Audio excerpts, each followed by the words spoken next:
Om Swastiastu ya, selamat berjumpa kembali. Ini tutorial pertama saya untuk materi minggu pertama keperawatan anak. Saya bahas tentang perspektif keperawatan anak. Keperawatan anak itu tujuan utamanya adalah mengoptimalkan tumbuh kembang. Jadi mengoptimalkan pertumbuhan dan perkembangan serta tingkat kesehatan anak setinggi mungkin yang bisa dicapai oleh setiap anak dalam sistem keluarga.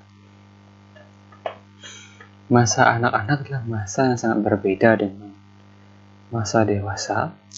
Jadi sehingga pendekatan dalam memberikan asuhan keperawatan pada anak itu kita menggunakan pendekatan yang berbeda.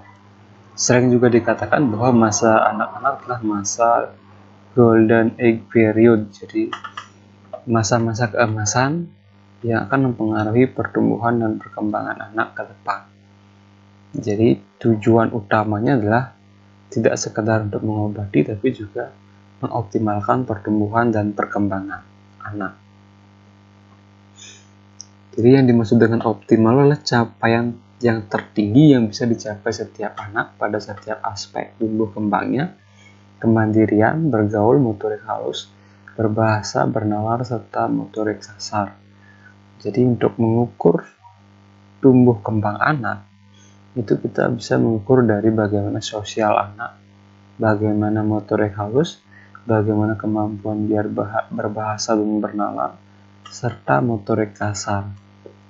Untuk mengukur keempat komponen ini, itu bisa digunakan sebuah instrumen tumbuh kembang yang dibuat yang bernama Denver 2 ya, atau sering disebut dengan DDST, yang nanti saya akan bahas di pertemuan selanjutnya. Untuk pertumbuhan secara fisik anak, kita bisa ukur dengan menggunakan atau membandingkan berat badan dengan tinggi badan, atau kita bisa ukur berat badan sesuai nggak dengan usianya ya. Jadi seperti itu kalau untuk mengukur pertumbuhan anak secara fisik. Nah, itulah tujuan utama dari keperawatan anak. Jadi untuk mencapai tujuan tersebut, keperawatan itu memandang fenomena atau paradigma keperawatan dari 4 sisi ya, yaitu manusia, lingkungan, sehat, sakit, dan keperawatan tersebut secara spesifik khususnya keperawatan pada anak. Filosofi keperawatan anak ya. Jadi itu keyakinan atau pandangan yang dimiliki perawat dalam memberikan pelayanan keperawatan kepada anak yang berfokus pada keluarga. Kenapa sih harus berfokus pada keluarga? Jadi dalam merawat anak kita tidak bisa fokus hanya pada kesehatan anak ya. Jadi anak itu masih sangat tergantung sekali dengan keluarga. Jadi apabila anak sakit, itu kita tidak boleh fokus pada anak saja, tapi kita juga harus memberikan asuhan keperawatan yang menyeluruh kepada keluarganya, melibatkan keluarga dalam proses keperawatan anak, karena anak itu tumbuh di dalam keluarga ya. Jadi tidak bisa kita lepaskan anak dan keluarganya. Kadang-kadang anak itu mempunyai seperti indera keenam ya, sehingga anak itu harus selalu dekat dengan orang tuanya. Jadi bahasa sentuhan dari orang tua. Anak itu tidak mempunyai kemampuan nalar seperti orang dewasa. Jadi kemampuan logikanya masih sangat-sangat sederhana ya, atau mungkin sama sekali belum tumbuh ya. Bisa kita perhatikan kenapa sih bayi baru lahir itu sudah tahu bahwa dia harus mengisap sesuatu gitu untuk mendapatkan nutrisi. Jadi ketika dia ditaruh di depan dekapan ibu, dia akan merangkak naik mencari puting susu ibu. Nah, itu adalah kemampuan atau kemampuan nalar alami seorang anak. Artinya yang sering disebut dengan intuisi ya, kemampuan intuisi anak. Jadi tanpa disuruh, tanpa memori apapun, dia tahu di mana sih sebenarnya dia dapat nutrisi gitu ya. Nah, itu adalah suatu kecerdasan alami seorang anak ya. Kemudian anak itu juga sangat sensitif dengan suara ya, sangat sensitif dengan aura. Jadi kenapa sih anak kadang-kadang ketika dekat sama si A itu dia nangis, kemudian dekat sama si B dia seneng. Nah, dia bisa merasakan aura cinta kasih dari seseorang ya. Jadi kalau ada orang yang dendam atau mungkin dia lagi marah kan, dia masih terbawa emosi itu pada saat dia merawat anak, maka anak itu akan menangis, menjerit. Jadi seperti itu, walaupun dia tidak pernah diperlakukan kasar atau dicubit atau apapun. Nah itulah indera keenam seorang anak. Jadi dia sangat peka sekali dengan perasaan rasa, sehingga kalau menjadi seorang perawat anak itu kita harus benar-benar bisa memunculkan rasa kasih sayang kepada anak kita. Nah memang yang paling benar-benar bisa mencurahkan rasa kasih sayang kepada anak adalah keluarga, ibu atau bapak. Jadi itulah alasan kenapa sih perawatan anak itu berfokus pada keluarga ya. Jadi kesehatan anak itu bisa terjadi masalah karena ada keretakan atau mungkin ada masalah dalam suatu struktur keluarga tersebut. Misalnya keluarga tersebut sering berantem, ya, orang tuanya sering berantem di depan anaknya, atau mungkin anaknya kurang dapat sentuhan, kurang dapat kasih sayang. Nah itu juga bisa mempengaruhi kesehatan anak ya. Jadi seperti itu, cara orang tua mengasuh anaknya, cara dia mengajarkan, cara dia berbicara kepada anaknya, nah itu juga akan mempengaruhi kesehatan anak. Makanya zaman di Bali, di budaya Bali itu ada, kalau berbicara dengan bayi itu harus menggunakan bahasa halus. Kenapa seperti itu ya? Karena orang tua zaman dulu tahu bahwa anak itu sangat peka, sensitif sekali dengan suara, dengan rasa, dengan sentuhan, ya, seperti itu. Walaupun nanti anak dirawat di ruang khusus, misalnya di NICU, dia ditaruh di dalam box, nah itu seorang perawat bukan memang sih kita tujuannya menjaga anak biar tidak terjadi infeksi, sehingga kita menghalangi orang lain untuk menyentuh bayi. Tapi kalau misalnya orang tuanya mau sentuh bayi itu boleh. Nah mencegah infeksi kita bisa lakukan dengan cara yang lain, tidak harus menghalangi orang tua menyentuh bayinya ya. Kita bisa dengan cara tetap mengedukasi ke orang tuanya biar selalu cuci tangan sebelum dan setelah menyentuh bayinya. Nah itu cara alternatif untuk menerapkan family center care, tapi tanpa mengurangi atau tanpa menyebabkan terjadinya infeksi pada pasien. Itu filosofi keperawatan anak yang pertama disebut dengan family center care. Kemudian yang kedua, mencegah terjadinya trauma atau sering disebut dengan atraumatic care.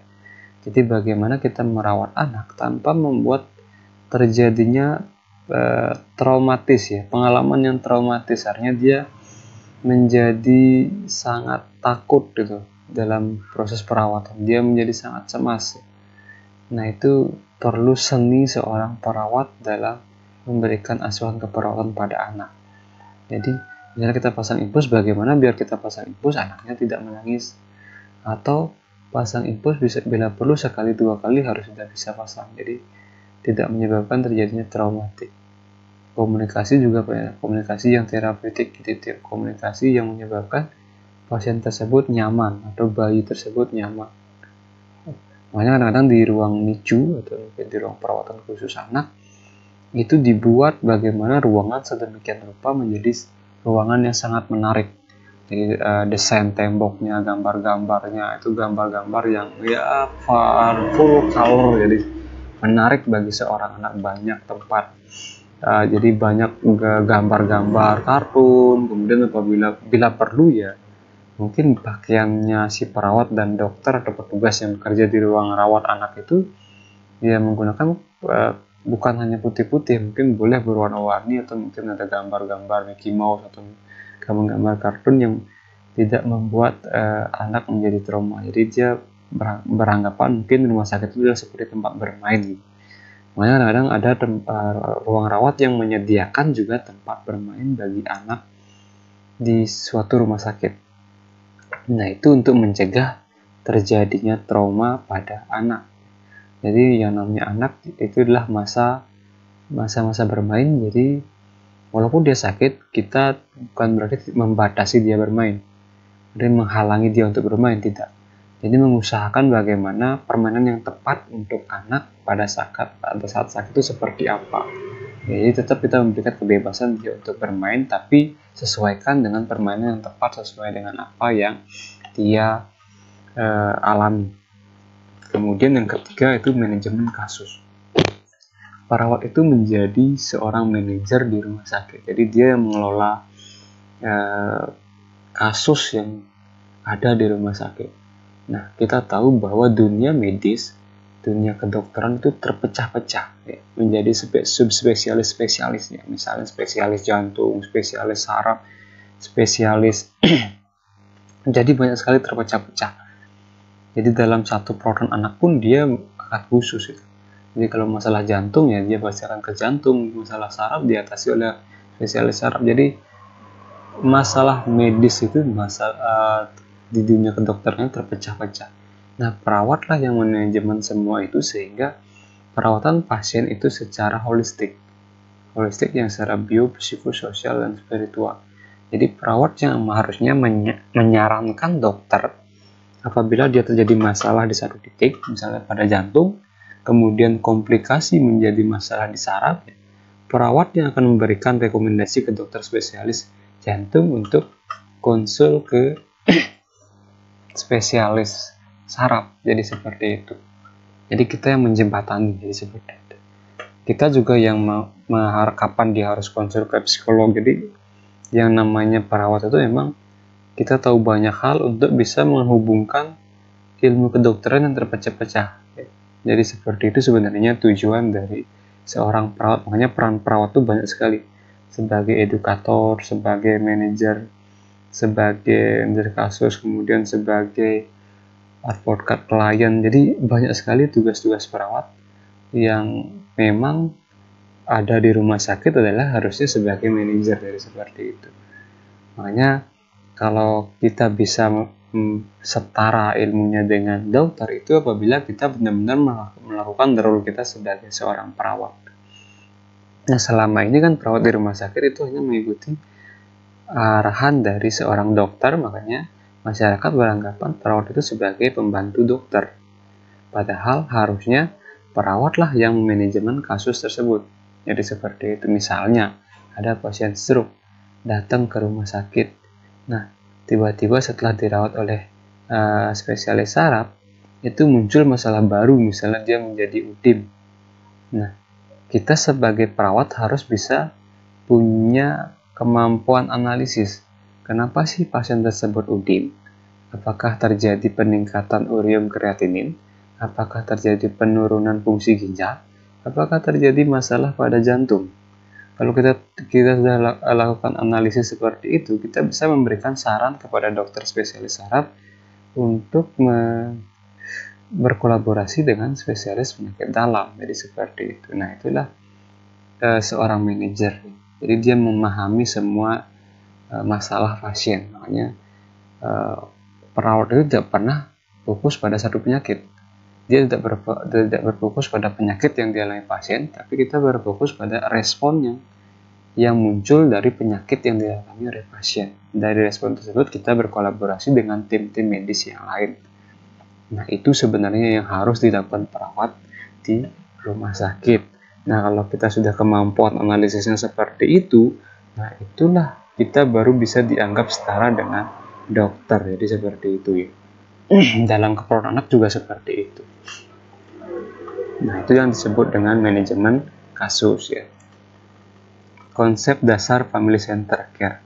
Yang disebut dengan family center care adalah keperawatan yang berfokus pada keluarga. Yang pertama pasti kita harus memberdayakan keluarga. Perawat menciptakan kesempatan dan cara bagi semua anggota keluarga untuk menampilkan kemampuan dan keterampilan yang ada untuk mendapat kemampuan dan keterampilan baru yang diperlukan untuk memenuhi kebutuhan anak dan keluarga. Jadi misalnya ya, dalam perawatan anak kita misalnya memandikan anak. Itu kita boleh memberikan edukasi ke keluarga cara memandikan, kemudian gak apa-apa kalau misalnya keluarganya dia pengen langsung memandikan anaknya. Jadi kita ajarkan, kemudian kita libatkan mereka dalam memberikan asuhan keperawatan pada anaknya. Ya, cuma memandikan bayi kayaknya semua orang bisa ya kalau diajarkan oleh perawat. Jadi harapannya adalah setelah kita melakukan pemberdayaan pada keluarga, nanti di rumah keluarga bisa melakukan perawatan yang intensif pada anaknya. Jadi kita boleh ajarkan pijat bayi pada keluarga, kita bisa melakukan ajarkan dia bagaimana cara memberikan nutrisi yang baik, cara memberikan ASI eksklusif bagaimana, cara menyusui yang baik bagaimana, cara menyendawakan bayi bagaimana. Nah, kita selalu melibatkan keluarga sehingga mereka bisa menerapkan keterampilan-keterampilan itu di rumah masing-masing ketika anak sudah selesai dirawat di rumah sakit. Melibatkan keluarga dalam proses keperawatan juga akan membantu mencegah terjadinya trauma pada anak.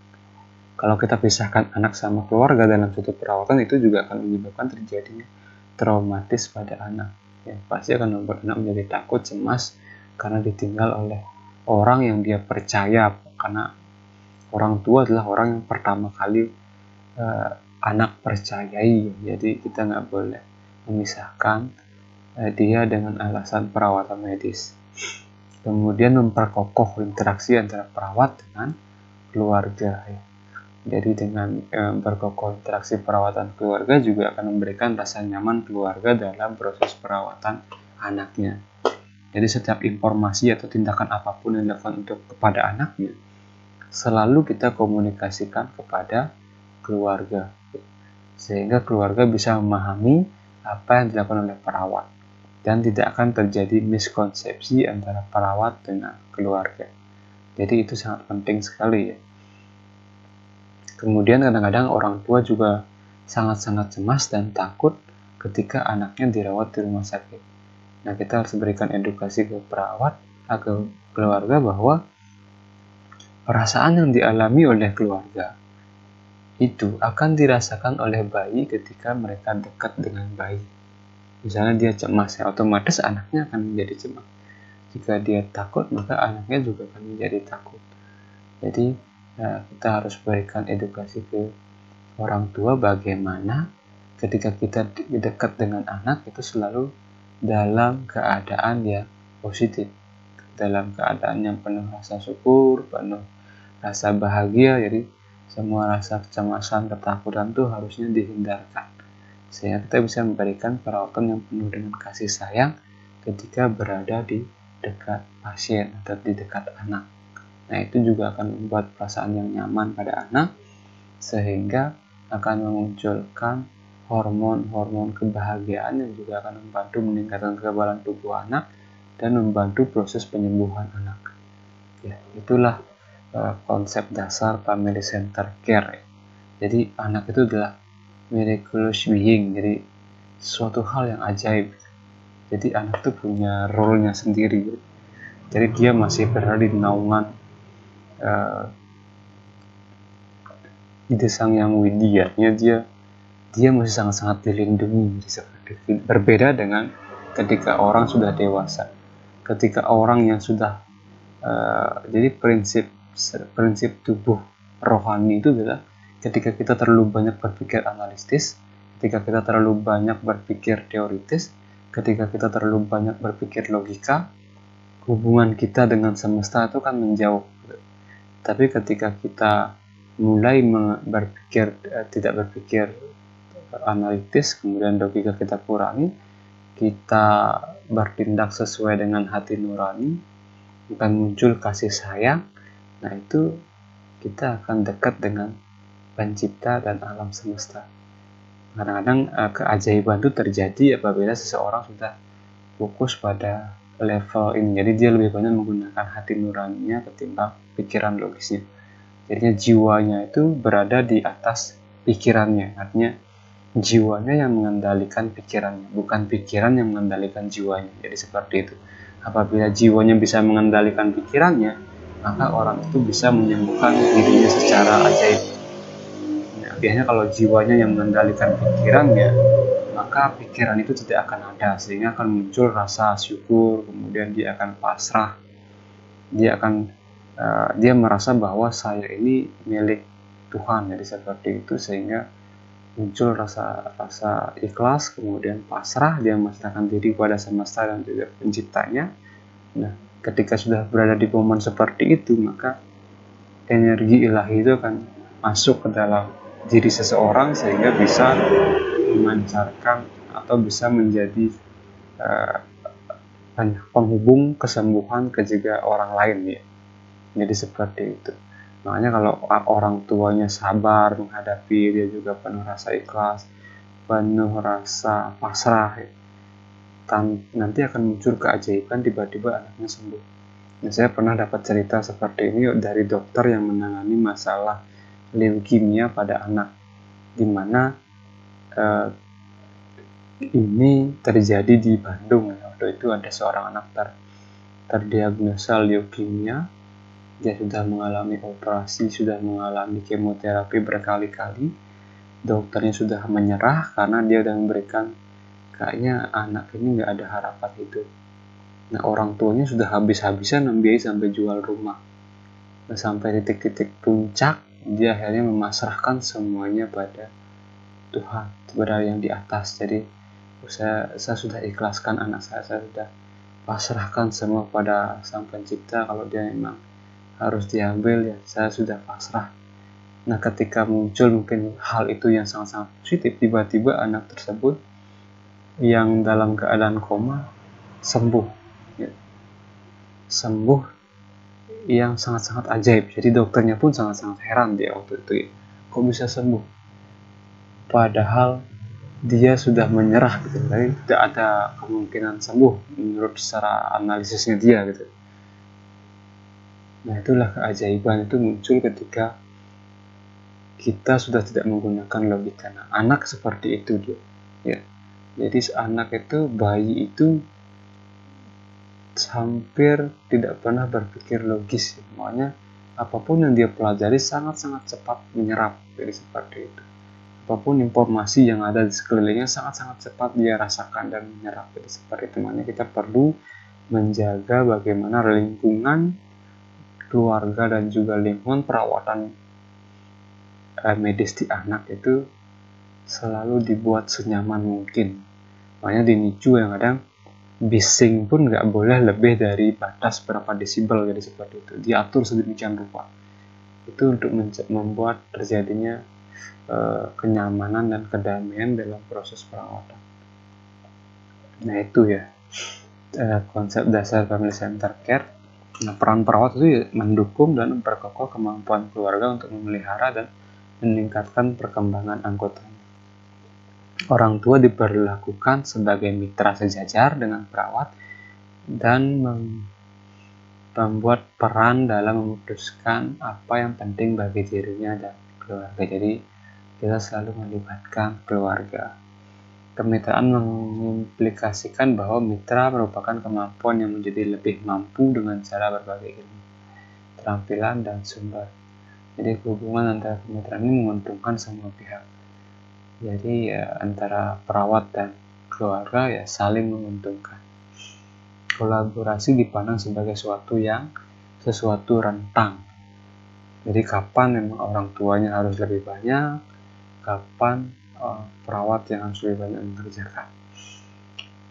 Perawat bisa membantu keluarga, termasuk keluarga dengan riwayat masalah pribadi.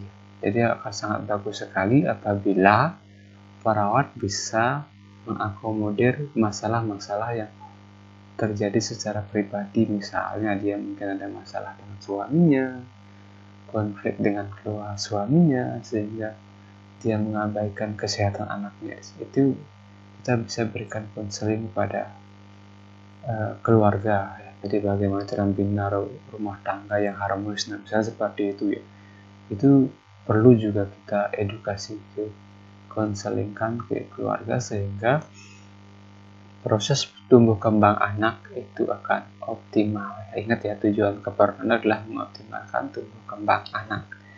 Jadi lingkungan pertumbuhan kembang anak itu harus dijaga seharmonis mungkin.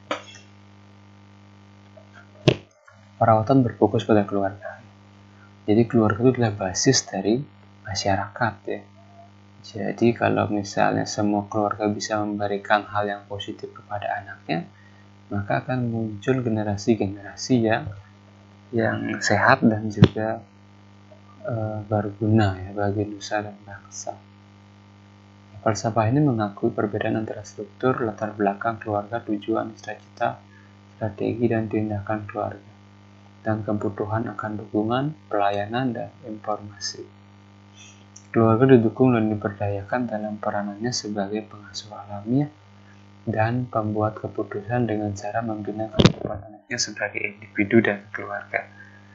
Kebutuhan semua anggota keluarga tidak hanya anak yang diperhatikan, jadi kebutuhan semua anggota keluarga pun diperhatikan. Sistem pelayanan personelnya harus mendukung, menghargai, memicu, dan meningkatkan kekuatan kompetensi keluarga melalui pendekatan pemberdayaan dan bantuan yang efektif. Nah, traumatic care ya, prinsip yang kedua, yaitu pemberian asuhan keperawatan dan pelayanan terapeutik pada setting personal dan intervensi yang digunakan untuk mengurangi atau meminimalkan distres psikologis fisik yang dialami anak yang sakit dan keluarganya pada sistem pelayanan kesehatan.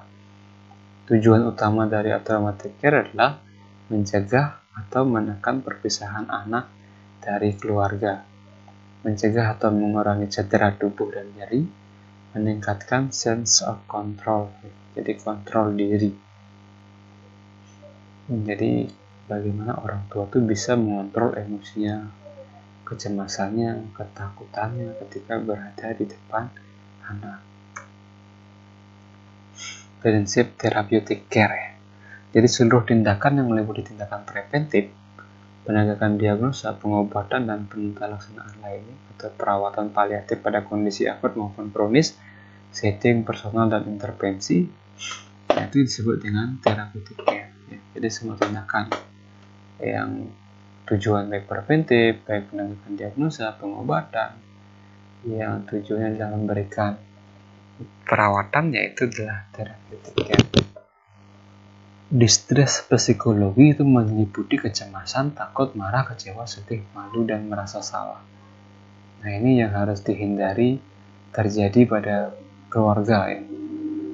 Distres fisik itu adalah misalnya kurang tidur, imobilisasi sampai malam, gangguan stimulus nyeri, suhu, meningkatkan suara bising, cahaya menggelapan. Nah, ini untuk mengurangi distres fisik pada anak yang dirawat di ruang rawat, misalnya di NICU ya, itu suara itu harus diatur sedemikian rupa. Kemudian pencahayaannya juga dikondisikan seperti kalau dia udah malam ya, kita kondisikan bagaimana biar terjadi seperti malam hari ya. Kita bisa tutup mungkin atau redupkan cahaya lampunya ya, sehingga anak bisa tidur secara berkualitas ya. Karena cahaya juga akan mempengaruhi produksi hormon melatonin yang membantu proses regenerasi sel dan juga membantu untuk tidur lebih berkualitas. Nah, ini contohnya ya, bantu hubungan orang tua dan anak selama hospitalisasi, menyiapkan anak pada prosedur yang baru dan tidak menangkap, memberikan privasi, memberikan mainan untuk ekspresi rasa takut dan agresi, berikan pilihan pada anak, menghargai perbedaan kultur. Nah, yang lainnya ya, misalnya memberikan perawatan dengan alat yang canggih. Kemudian sediakan waktu touching time, artinya keluarga menyentuh anaknya. Misalnya anak dirawat di inkubator, kan tujuan inkubator adalah membuat anak tetap hangat. Nah, kalau misalnya ibunya bisa, akan lebih bagus apabila kita lakukan yang namanya perawatan kangaroo care. Jadi anak dibawa didekap oleh ibu langsung ya, sehingga suhu tubuh ibu kan pasti hangat ya. Nah, itu bisa kita dekapkan di ibu, kemudian diselimuti menggunakan selimut kangaroo care. Jadi seperti itu contoh touching time. Kemudian anestesi lokal pada prosedur invasif, pemeriksaan fisik ya, distraksi beri badan aktif dari yang tidak sakit ke yang sakit. Nah, itu prinsip-prinsip yang melakukan pemeriksaan fisik. Manajemen kasus ya, ini koordinasi perawatan, mengontrol biaya, manajer kasus, bertanggung jawab dan gugat pada sekelompok klien tertentu dan menggunakan sistem patologi kritis yang disusun berdasarkan standar. Model ini mencakup ketepatan waktu perawatan sebagai komponen dari proses. Ketepatan waktu rencana multidisiplin melibatkan semua komponennya untuk satu episode dan beberapa episode penyakit, dan juga hasil yang diharapkan dari pelayanan yang diberikan. Waktu ini bisa terbatas pada perawat inap saja, atau bisa termasuk seluruh rentang pelayanan. Jadi kalau misalnya perawat bisa menjalankan tugasnya sebagai seorang manajer kasus, maka proses perawatan akan sesuai dengan teori. Misalnya kalau DHF 7 hari dia dirawat sembuh, ya pasti 7 hari dirawat sembuh ya. Gak mungkin muncul masalah baru. Misalnya pasien dirawat dengan BBLR, dirawat di NICU ya, itu tidak terjadi infeksi nosokomial yang perpanjang lamanya perawatan pada pasien. Nah, ini bermain juga ya. Jadi bermain itu juga kita harus selalu upayakan pada anak, walaupun dia lagi terpasang infus atau mungkin lagi berbaring, tidak boleh bangun. Tidak ada alasan untuk menghalangi anak untuk bermain. Ini juga bagus untuk mencegah terjadinya traumatik pada anak. Cara untuk melepaskan ketegangan dan stres yang ditemukan pada lingkungan dengan bermain, ya otomatis pasti akan mengurangi stres anak. Memberi kesempatan pada anak untuk bersosialisasi, berkembang baik, perkembangan sensorik, motorik, intelektual, kreativitas, kesadaran diri, maupun perkembangan nilai moral. Mencurahkan emosi dan menyalurkan impuls yang tidak bisa diterima menjadi suatu gaya yang bisa diterima secara sosial. Memuji situasi yang menakutkan dan mencari peran dan posisi yang tidak bisa dilakukan pada hal nyata. Lebih bisa mengungkapkan dirinya dalam bermain. Jadi kadang-kadang anak kalau kita sudah ajak bermain, nanti dia pasti mau dilakukan pemeriksaan fisik, dia mau untuk dipasang infus, jadi seperti itu. Kemudian mengkomunikasikan pada pengamat yang peka kebutuhan, rasa takut, dan keinginan yang tidak bisa diekspresikan dengan keterbatasan kemampuan berbahasa. Nah, anak kadang-kadang waktu bayi ya, dia tidak bisa mengekspresikan apa yang dirasakan dengan bahasa. Jadi kita bisa ajak anak bermain untuk menjalin rasa percaya anak terhadap perawat. Jadi jangan ojok-ojok begitu datang langsung pasang infus. Jadi kita ajak dulu anaknya bermain sehingga terbina trust atau hubungan saling percaya, baru kita pasang infus. Nah, ini prinsip keperawatan anak. Jadi anak itu bukanlah miniatur orang dewasa, melainkan individu yang unik dan mempunyai kebutuhan sesuai dengan tahap pertumbuhan dan perkembangannya. Jadi setiap anak itu sangat unik. Umur 3 tahun berbeda dengan usia anak prasekolah.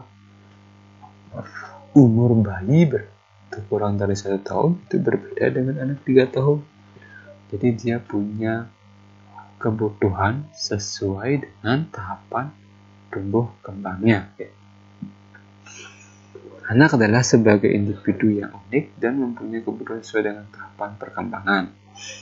Pelayanan keperawatan anak berorientasi pada upaya pencegahan penyakit, peningkatan derajat kesehatan, bukan hanya mengobati anak yang sakit. Makanya di usia-usia balita anak itu banyak sekali program-program pencegahan, misalnya memberikan imunisasi pada anak.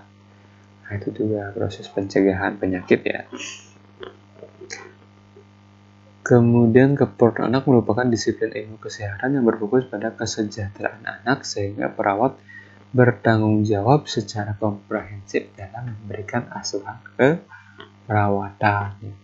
Jadi tidak hanya kita memberikan perawatan pada anak sakit, pada anak sehat pun kita berikan asuhan keperawatan, kita berikan edukasi ke keluarga untuk tetap menjaga kesehatan anak. Praktek keperawatan anak mencakup kontrak dengan anak dan keluarga untuk mencegah, mengkaji, mengintervensi, dan meningkatkan kesejahteraan hidup dengan menggunakan proses keperawatan sesuai dengan aspek moral, etik, dan aspek legal atau aspek hukum. Tujuan keperawatan anak-anak dan remaja adalah untuk meningkatkan maturasi atau kematangan yang sehat bagi anak dan remaja sebagai makhluk bio-psikososial dan spiritual dalam konteks keluarga dan masyarakat. Pada masa yang akan datang, kecenderungan turun anak berfokus pada ilmu tumbuh kembang, sebab ilmu ini akan mempelajari aspek kehidupan anak. Ini paradigma keberadaan. Jadi dari sisi manusia ya. Jadi yang disebut dengan anak itu adalah sampai usia 18 tahun. Keluarga konstanta dalam pertumbuhan dan perkembangan anak. Jadi keluarga itu sangat mempengaruhi tumbuh kembang anak. Pola asuh keluarga, bagaimana cara memberikan nutrisi, bagaimana cara keluarga mengajak anak bermain, nah itu akan mempengaruhi tumbuh kembang anak. Jadi yang sehat sakit ya, jadi ada rentang sehat sakit. Batasan pemberian pelayanan keperawatan sehat pun kita juga wajib memberikan pelayanan keperawatan. Kondisi anak berada dalam status kesehatan yang meliputi kesejahteraan, sehat optimal, sehat sakit, sakit kronis, dan meninggal. Nah, lingkungan tidak terbatas pada lingkungan eksternal, tapi juga lingkungan internal. Ya, karena penyakit itu bisa orang sakit bisa karena faktor lingkungan internal dan eksternal. Lingkungan eksternal yang berpengaruh pada tumbuh kembang kepribadian anak, nutrisi orang tua, kakak adik ya, kemudian saudara, disiplin, otorasi biologis, sekolah, kemudian kelompok, penerimaan sosial, status sosial ekonomi, agama, kultur, budaya, cuaca iklim, teman sebaya, plan kesehatan, posisi anak dengan keluarga, dan proses bermain. Itu lingkungan eksternal. Kalau lingkungan internal itu ya bawaan genetik, jenis kelamin, IQ, emosi, dan predisposisi atau resistensi terhadap penyakit. Keperawatan itu ya bentuk pelayanan keperawatan yang diberikan kepada anak dalam mencapai tumbuh kembang secara optimal dengan melibatkan keluarga. Nah, agar tercapai ya perawat perlu melakukan 3 tingkatan pencegahan: primer, sekunder, dan tersier. Nah, pencegahan primer itu dilakukan di tingkat puskesmas ya. Sekunder itu bisa melalui di rumah sakit Pratama, jadi seperti itu. Tersier agar anak bisa tetap berfungsi dan dalam ketidakmampuan. Itu juga proses rehabilitasi masuk di tersier. Nah, ini periode tahapan tumbuh kembang anak. Jadi tahapan prenatal atau tahap embrionik itu ketika janin ya usia 8 minggu sampai 40 minggu ya. Kemudian bayi atau neonatal itu ketika lahir sampai usia 28 hari. Disebut bayi, jadi neonatus itu sampai 28 hari. Disebut bayi apabila sudah 1 bulan sampai 12 bulan. Kemudian masa anak toddler atau balita itu usia 1 sampai 3 tahun. Disebut prasekolah apabila usianya 3 sampai 6 tahun. Periode sekolah itu 6 sampai 12 tahun. Periode remaja pubertas atau pubertas itu usia 10 sampai 13, remaja 13 sampai 18 tahun.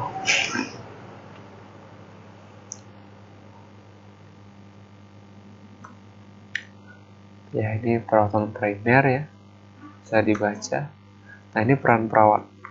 Jadi dia pembina hubungan terapeutik, kemudian pembela keluarga, tersebut caring, promosi kesehatan, itu tugasnya. Pendidikan kesehatan, memberikan dukungan dan penguatan dan konseling, peran pemulihan, koordinasi kolaborasi, pembuatan keputusan etik, penelitian, ya, dan perencanaan perawatan atau pelayanan kesehatan. Nah, itulah peran perawat anak. Jadi bisa dibaca selanjutnya. Oke, sampai di sini dulu ya untuk tutorial materi pertama ya. Terima kasih atas perhatiannya ya. Silakan bisa diputar 3 kali, 5 kali sesuai kebutuhan. Ya, untuk lebih dalamnya bisa baca-baca buku, pediatrik ya, untuk keperluan anak wong ya, ada yang ada di perpustakaan, kayaknya ada ya di perpustakaan Mustika Semulawang. Ya, saya memfasilitasi pembelajaran video. Ini mungkin akan memberikan kan gaya belajar orang berbeda-beda. Ada yang suka membaca, ada suka yang mendengarkan, ada suka yang melihat langsung sambil mendengarkan dosennya bicara. Tapi untuk video yang ada wajah saya tidak ada ya. Saya hanya fasilitasi dalam bentuk suara. Ya, kalau misalnya mau ada wajahnya ya, kalau banyak yang meminta ya nggak apa-apa, saya akan buat. Tapi kayaknya lebih sulit ya. Oke, mungkin itu aja. Semoga bermanfaat dari video tutorial pembelajaran ini.